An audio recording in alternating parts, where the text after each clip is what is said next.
বন্ধুরা, welcome back to my channel. আমি অনন্যার একটা নতুন ব্লগে তোমাদের সকলকে স্বাগত জানাই। তোমরা সবাই কেমন আছো? আশা করছি সবাই ভালোই আছো।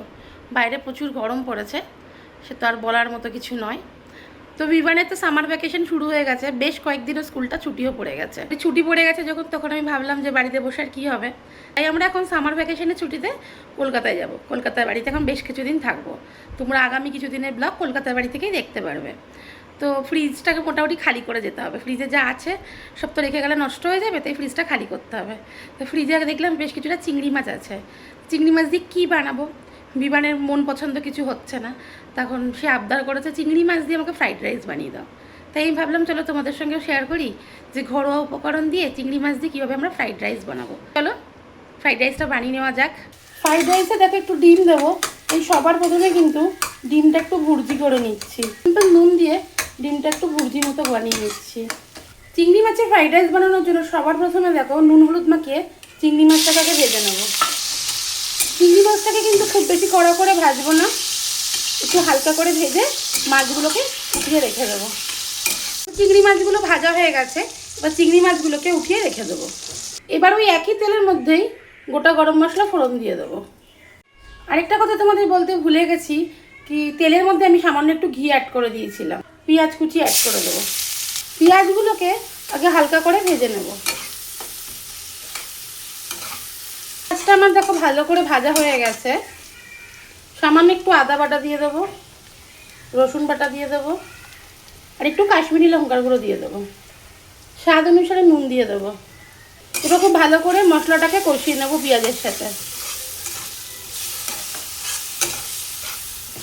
মশলার মধ্যেই কটা কাজু আর কটা কিশমিশ অ্যাড করে দেবো। মশলার সঙ্গেই কাজু কিশমিশটাকে ভালো করে একটু ভেজে নেব। মশলাটা আমার দেখো ভালো করে কষা হয়ে গেছে। এবার ভেজে রাখা ডিম আর চিংড়ি মাছগুলো অ্যাড করে দেবো। এবার মশলার সঙ্গে ডিমটা চিংড়ি মাছটা একটু সামান্য আর কি নাড়াচাড়া করে নেব। আগে থেকেই আমি দেরাদুন রাইসের ভাতটা করে রেখেছিলাম। এবার রাইসটা দিয়ে দিয়েছি, অল্প অল্প করে দেবো আর মশলার সাথে দেখো মেশাতে থাকবো।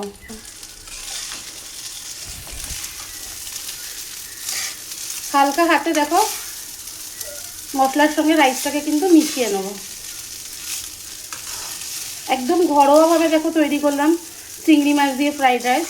মিক্স ফ্রাইড রাইসটা একটু অন্যভাবে হয়, কিন্তু আজকে একদম ঘরোয়াভাবে করবো ভেবেছিলাম, তাই দেখো এইভাবে বানিয়ে নিলাম। ভালো করে আগে মিশিয়ে নেব। এবার সবশেষে ওপর থেকে একটু গরম মশলার গুঁড়ো, ওপর থেকে একটু ঘি ছড়িয়ে দেবো। ব্যাস তাহলেই রেডি হয়ে যাবে আমাদের আর চিংড়ি মাছ আর ডিম দিয়ে ফ্রাইড রাইস। তো চলো, চিংড়ি মাছ দিয়ে ফ্রাইড রাইস আমাদের একদম রেডি হয়ে গেছে।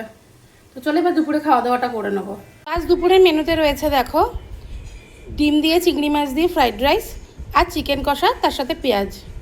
তো চলো এবার দুপুরে খাওয়া দাওয়াটা আমরা সবাই মিলে করে নিই। এদিকে দেখো বিমান খেতে বসে পড়েছে, ঘরটার অবস্থা করেছে দেখো। ছুটিতে রয়েছে, যা ইচ্ছা তাই করছে। কি রে, কেমন খাচ্ছিস? ভালো হয়েছে তো? আজকে ওর আবদারি কিন্তু এটা বানালাম। তো গরমে দেখতে পাচ্ছ ঘেমে নিয়ে স্নান করে গেছি রান্না করতে গিয়ে। চলো এই ছোট্ট ব্লগটাই অবধি। তোমরা সবাই ভালো থেকো, সুস্থ থেকো। আবার একটা নতুন ব্লগে তোমাদের সকলের সঙ্গে দেখা হবে। চলো টাটা, বাই বাই।